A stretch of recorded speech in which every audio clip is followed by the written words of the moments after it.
Hi, welcome to Playground Games, where I'm thrilled to share our very first deep dive into a game we've been making here for a really, really long time. Fable.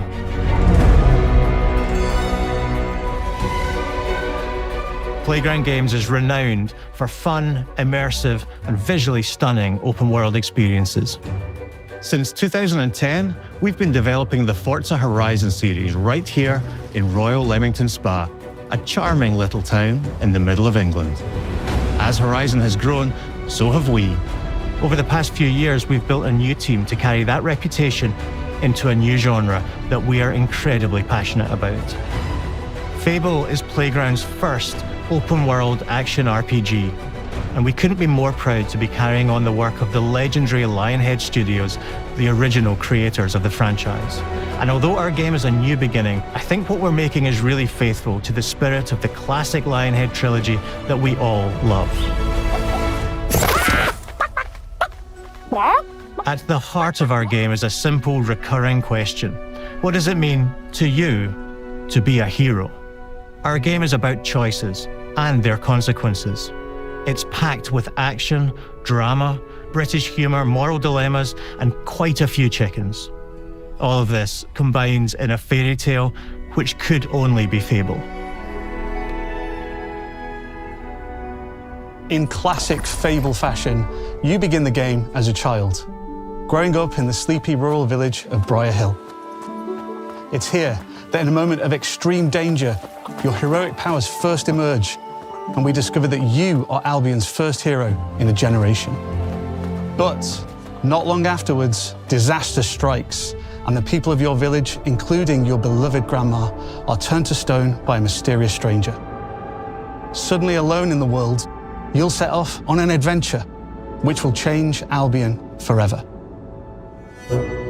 Venturing out into the world is a huge moment, because this is Albion like you've never seen it before.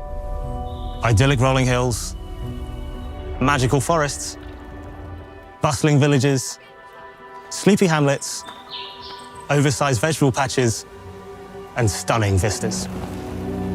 And because our Albion is truly open world, for the first time, you'll be able to explore this rich and detailed world seamlessly, with the freedom to go where you want from early in the game. We can't wait to welcome you back to Albion's iconic capital city, Bowerstone. Home to Fairfax Castle, the old clock tower, and the legendary Heroes Guild. It's a huge city, full of contrasts. Rich and poor, nobles and commoners, royalty and criminals. You'll spend plenty of time here during the game, as you discover the secrets of the Heroes Guild and its reclusive guildmaster, Humphrey the Golden.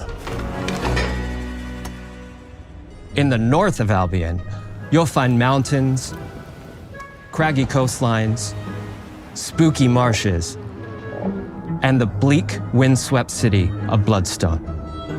Here, you'll meet the leaders of two rival gangs, vying for power, and uncover the secrets of the sinister but extremely well-organized Cult of Shadows. Our Albion is beautiful, handcrafted, and richly detailed. In Albion, heroes are special, different. They're stronger than regular people.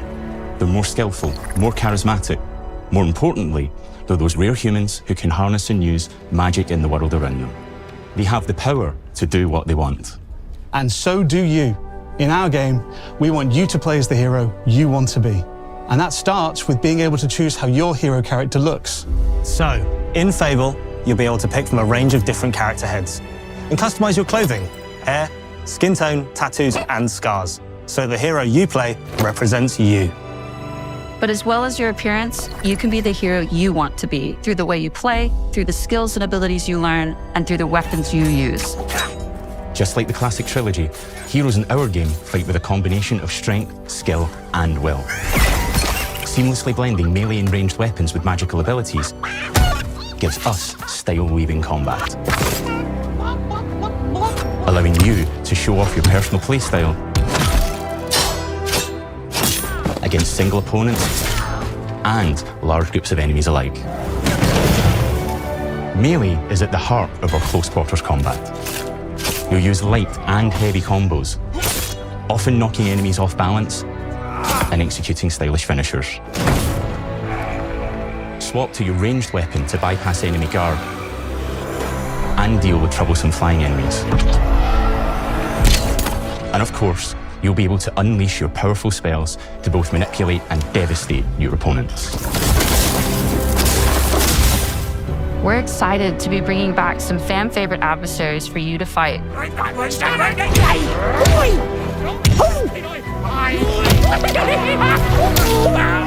Hobbs are back, as are Balverines, Hollowfolk, and Trolls.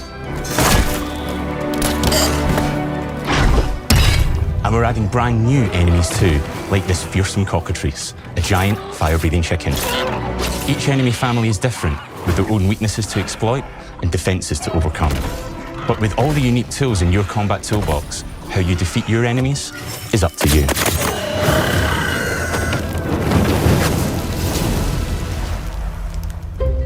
But there's more to being a hero in Albion than fighting, so much more. When we talk to people about their favorite memories of the original games, so many of their stories were about the stuff you can do when you weren't just being a hero. The normal, everyday stuff which happened when you interacted with the people of Albion. For me, what I remember most vividly are the inhabitants of Albion and the things you can do with them or to them. The crazy thing about the classic Fable games was that in the middle of a sprawling RPG was almost a complete other game where you could just mess around with the villages and townsfolk. And we've built that same experience in the middle of our game too. Buying a house, getting a job, making some money.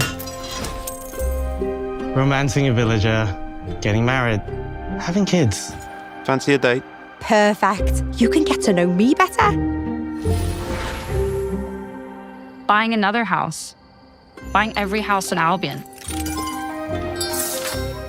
Buying every business in Albion. Getting rich. Marrying a bunch more people, having a bunch more kids, probably getting divorced along the way for good measure. And this game within a game is unique to Fable. It's systemic, interconnected, and you'll see the ripple effects of the things you do everywhere you go. And all of this revolves around the people who live in Albion, who we call the living population. There are more than 1,000 of them, and every single one is unique. Each of them has a name, a role, a daily routine, and their own personality. You could follow any one of them for a day and just watch them live their life. They'll get up, go to work, spend some leisure time on hobbies, then go home to bed. But what's even cooler is that you can talk to every single one of them in fully voiced conversations and interact with them in loads of different ways.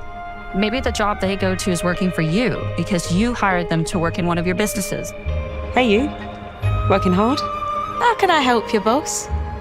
Maybe the bed they sleep in is in a house you own because you're the landlord. Or maybe their bed is on the street because you evicted them. All right. Oh, it's you. You're awful. And all of the stuff you do affects what they think of you. You're a legend! Because everything you do builds your reputation. Very impressive. Now that's an hero right there. Morality has always been super important to Fable. That tension between good and evil underpinned all of the original games. And morality is central to our game too. But we have a slightly different take on it. For us, morality isn't black and white. There are lots of grey areas. And importantly, morality is subjective. No two people see things exactly the same way. And that's how it works in our game too. Everything you do earns you a reputation. And every person in Albion will have a different reaction to you as a result. Hello there. Yeah, we get it. You're rich. They'll remember things you did directly to them, they'll love you or hate you for the choices you make, and they will always tell you why. Although, usually from a safe distance. Our game will never judge you, but the people of Albion will, loudly. Imbecile. Your reputation is created by the choices you make, and you are going to make a lot of them. Big choices, little choices, moral choices, and some choices that will actually change the landscape of Albion for the rest of your game. We call this idea, Your Choices Change the World. Let's give you an example. Early in the game, you'll meet a character named Dave, an egotistical gardener in a rural village who discovers a magical growth formula. He accidentally turns himself into a giant and becomes a big problem. It'll be your job to deal with him, and ultimately it will be your choice whether to kill him or to spare him. If you kill him, his giant corpse will lie on the farmland just outside of town for the rest of the game. And that is going to affect house prices. It will also affect what a lot of the villagers think about you. Especially Dave's sister. In Fable, the choices you make will define you. What does being a hero mean to you? At Playground Games, we've built a pedigree for beautiful, immersive, open-world experiences. Yes, they've typically involved sports cars, but this is a passion project for all of us here. Every member of this team, which we've built from scratch, has two key things in common: a deep love for the franchise and a burning desire to bring it back. We're making this for Fable fans just like us, but also to introduce Fable to gamers who've never played the series before. It's been great to finally tell you a little about the game we're making. There'll be much more to share as we get closer to our launch. I'm excited to tell you today that Fable is coming to Xbox, PC, and PlayStation in autumn 2026. From all of us here, thanks for watching.